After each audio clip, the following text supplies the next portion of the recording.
Hi, and welcome to my life again. We discussed about the emotional drive, what emotional drives are, and how it changed with the passage of time.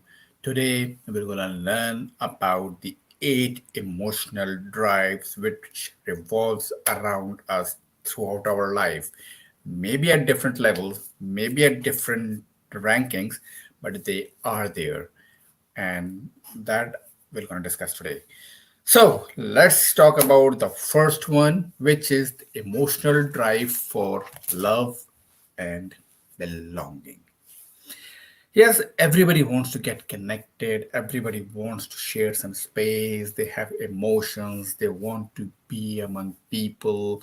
They want to create some connections. And that is why, we look for the sense of belongingness and the sense of love through those relationships.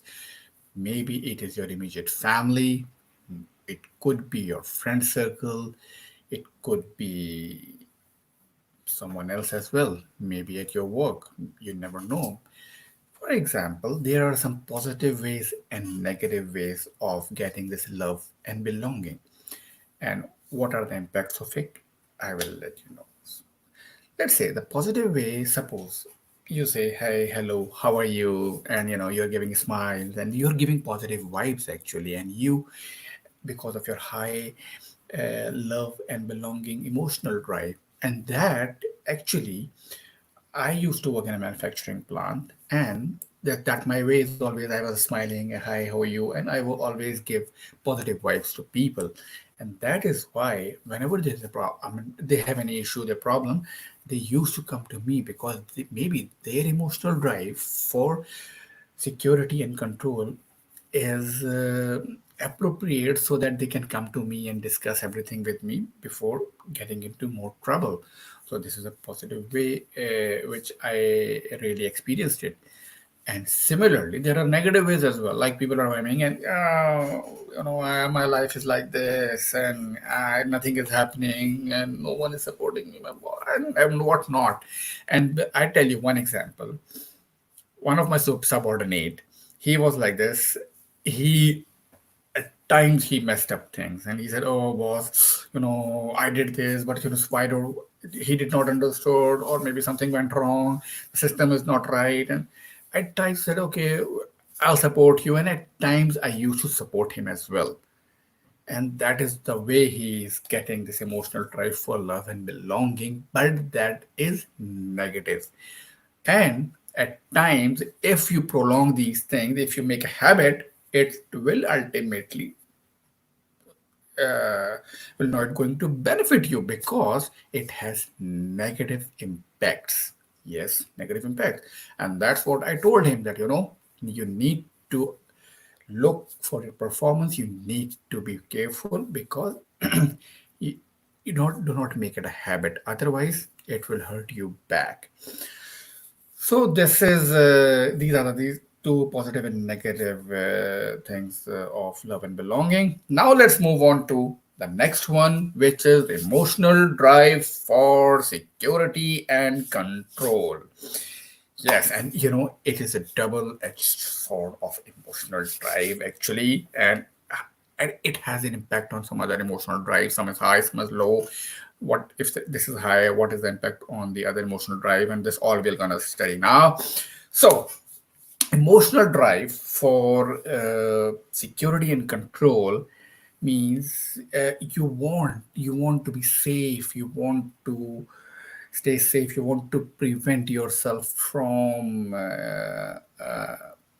danger, or you do not want to put yourself in a situation where maybe you want to do, but your emotional drive for security and control restricted you. No, do not go that way, and it's okay. But what actually this emotional drive actually restricting you to achieve other emotional drives, and that it has a major impact on those emotional drives, and which you actually don't know that maybe it is restricting you because you have some fear, or maybe you don't want to do something, or maybe you are willing, or you are like, whether I'm going to do it or not, don't go. But again, it is like a situation where you said, okay, no, I'm okay with it. But this is your high security and control emotional drive, and that restrict you. Or maybe if you're low on security and control, definitely you will take a lot of advantage. You will think, okay, I'll do this, I'll do that, and no one gonna stop me. Secondly, there is a negative way of emotional drive as well. I'll give an example. I was working in a manufacturing plant, and our plant GM, he was a micromanager, and every from senior manager till the, you can say, the labor class, he is such a, he was like, he's doing that, and and he was like, oh, he sits late and he take reports of everyone, so everybody got pissed off, and I was just like, what type of person he is. And actually that behavior of that GM actually affects the overall environment. And you, being a leader, you have to create such an environment that should enable people to do uh, better, greater things, so that you will also feel fulfilled that, this is the environment I've created, and this is how people are achieving milestones, so that it should not affect their emotional drive for security and control. So yes, this is all depending upon how you are, giving room to people to grow without, I mean, knowing that they have some emotional drive, and you need to restrict your emotional drive in a negative way. So let's move on to the next emotional drive, which is very interesting, and it's related to fun. Yes, you are correct. It is the emotional drive of diversity and change. Yeah, diversity is key to emotional drive for fun. You said, okay, go out and do different stuff. You said, okay, I'll do this, I'll do that, and you are like, you said, okay, you are always looking for a challenge. You said, okay, I want to change, I want to do this, I want to do that, and whatnot. Again, there are, here again, if you see, there are some positive ways, some negative ways of getting this emotional drive. Positive way could be that you try new things. Okay, you try new solutions to some old problems. You said, okay, it is a way of doing things, but let's try some new thing. Maybe before, like, we were doing some sigma six sigma process, and they were like, we want to review the whole process and then eliminate the waste and all, what the processes could be, how we'll make it more efficient. So previously people are, okay, this is the workflow, and this, we cannot change this. But we said, okay, let's have some new thing. We redefined the process, and it effectively got implemented, and we got positive results. So that is a very positive way of getting the diversity and change emotional drive. There is are another negative things as well. Definitely, maybe you are keep doing new things, and in the end, nothing is happening. So ultimately, you will set. I mean, that is a negative way. You are still doing it, but again, the diversity in change doesn't mean that it's not should stop you, but at least there should be some results as well. Similarly, if we talk about, I'll give you an example. You know what? How emotional drive for security and control affects this emotional drive of diversity and change. For example, because you want to take fun, you want to take challenges. Suppose me and my wife, we went to CN Tower, and there was on top. I mean, you have to go there. There's a walk over the CN Tower. That's called Edge Walk. That's quite higher. I mean, I don't even, from down FSC, I said, no, I don't want to take that risk, because, maybe my emotional drive for security and control is high, and I don't want to. My wife said, okay, she is adventurous woman. And she said, no, I want to go, and I'm going to go for this walk. So I was like, and I was like, okay, maybe I'll go, I not go. But when we reached to the um main building, and then I said, okay, I don't think I'm going to do that. You go for it. And finally, because she was high on the same diversity and change, she just went there and she completed her, she enjoyed it, and that's it. So this is how we can say what are the positives and negatives impact of security and control on emotional drives as well. So let's move on to the next emotional drive, that is significance and recognition. Emotional drive of recognition and significance, actually that drives people to do something outstanding, something which has significance, something which is going to be noticed by people, be it like at a local level, international level, worldwide level, but it has some significance. And definitely people try to do uh, something, some achieve something which is, which has no one has ever done, like Mother Teresa. She's great in helping people. She was selfless and she made a huge impact on life of people. And she had, that is why she had a more high emotional drive for significance and recognition as well. Similarly, you know, you want to be recognized, you want to be recognized on something which no one have done previously, maybe within your circle, maybe within your office environment. Again, I'll give you an example of my wife. She's from a small town, and she studied there, and then we moved to big city, and then we moved to Middle East, and then we moved to Canada. And she had a dream that I have something to do, and which is, I mean, she wanted to become a makeup artist. And then when she came here and she did her make she got admission in Toronto's best school of makeup and art, and she able to complete it. And it was she was very high on. I feel that her emotional drive for significance and recognition is very high, because I know where she came from. And after completing and becoming makeup artist, I can feel the high emotional drive for significance and recognition from her gestures, from the way now she feels, and how she reacts. So this is a true example of emotional drive for recognition and significance. So, and there are some other negative ways as well. You know, negative ways, normally it exists. Like at times, you want to show someone small. For example, you are blaming, and blaming kills everything.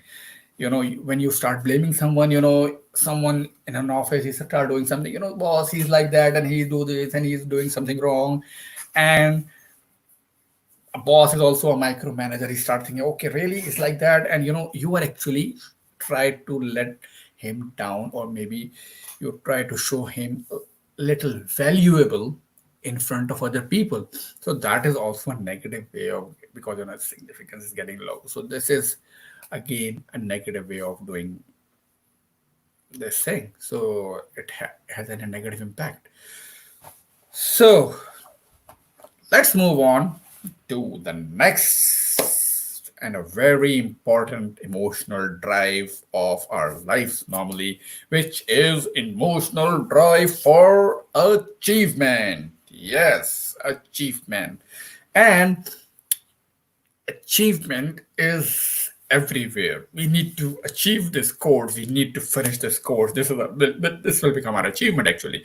Or finishing something, you have done something and you said, okay, I'll do this. I'll set some benchmarks and I'll achieve those one. This is emotional drive of achievement. And at times when you start focusing on little things in a big setup, they said, okay, this is my part one, part two, part three, and part four. So once you achieve those things, you're emotional. You get a sense of, your emotional gratification is high on achievement. Similarly, I'll give you one example of my own self. Uh, like how my emotional drive for achievement is high in one case, other than like my or other professional thing. I'll give you one example. For example, like I used to play cricket, and before the season start, maybe like 6 months, actually I gained weight, and I have like something in my mind that I have to reach to the certain weight, because so that I want to be fit. And then I said, okay, the next 3 months, this is my target, and within next month I have to achieve this one, second month this, third month this. So I set my goals on short intervals, and those intervals actually help me achieving the bigger objective. Similarly, in any project itself, when we are doing some project, there are, we make Gantt charts. We said, okay, this is project number one, these are the deadlines, these are the deliverable, and these are how we're going to evaluate things. So this is how we do things in bits and pieces to achieve a bigger objective. Similarly, completing projects or assignments that require more time, actually it helps you to, if it's a very long project, it will maybe, you get bored, but you if you set milestones, believe me, your your emotional drive for achievement will be too much high, and you feel more satisfied, you will be for your emotional gratification will be high. So again, being a manager, we need to create environment for other people, as because if you are like, if you're high on if you are suppose if you are a micromanager, if you are high on security, and don't want to create such an environment, it is toxic for environment. Similarly, if you are like low on that, you said, okay, you understand those things, and then you can able to let people's emotional drive for achievement make it possible. So this is the emotional drive for achievement, and the next one is emotional drive for growth, challenge and growth. Yes, there are some things which we want to achieve. We have something in my mind. We said, okay, these I want to do something. I personally I want to be my own business, my own work, and you work towards that. And because you need you have a high need of the, or you have higher, you can go a lot, put your lot of efforts. Actually, you can say, okay, this is, if you're high on emotional drive and growth and challenge, definitely you will consistently improve yourself. You want to do said, okay, I did this, now I'm gonna do this. So you're growing, you want to, you said, okay, this is not enough, this is what I want to do, and this how you achieve your emotional drive for growth, because you have some plans, you need to do something, and you that drives you actually to achieve those particular targets or particular goals you set for your own self. And at times, if you are like, if you are low, or if you are high, for example, on security and control, it affects your emotional drive for growth and challenge. Because if you are said, okay, if I'll take this step, it will gonna, I don't think it will going to work, and that actually is stopping you for doing something. And if you are like low on security and control, then you will feel more discomfort. You don't want it to do something which you are likely to do, and that stops you doing it. So next emotional drive is the drive for excellence. Excellence, yes, excellence. You do something and you said, okay, I did something, or maybe you add value to something and you really wanted to make an impact, that this is what you did, and this is what you actually make contribution in a certain thing. So it is kind of a personal sense of excellence. For example, I'll give you, like I was with my one of my clients and they are into something and they said, okay, Shahid, we need an expert advice from you before proceeding into this project. So can you have a look at it? So, and my advice, it was a sense of excellence that okay, after look, once I'll go through these things, I have certain things in my mind. Okay, then I said, okay, go for it, and that gives me emotional gratification of uh, excellence. And suppose, for example, you said you have something in my mind and in project, and nobody really wanted to, there are impact of, I'm telling you the impact of other emotional drives on emotional drive for excellence. For example, you are not your emotional drive for achievement is, for example, is low, and you said, okay, I'll do this some other way, and that is actually restricting you for your delivering your best. You then in that case you were unable to give your value addition to a certain thing, so that affects directly to your emotional drive for excellence, because it is halting you, it is stopping you for giving your best actually. So this is how we define the emotional drive for excellence. Then we'll talk about the emotional drive for responsibility and contribution. For normally, responsibility and whenever we talk about this emotional drive, it is more or less a personal sense of contribution of yourself towards people, helping them, grow them, and support them in different ways. For example, we use, you know what, there, like in company, in our company, we used to have corporate social responsibility. And we, when I was there, because, you need to have some sort of that feeling as well. You just cannot put everyone, okay, you are my team, you are in my CSR team, and let's work. And maybe they are not like that. Maybe they are not bad people, but their mind doesn't say, "Oh, okay, someone else is going to do this," unless and until you have that drive within you.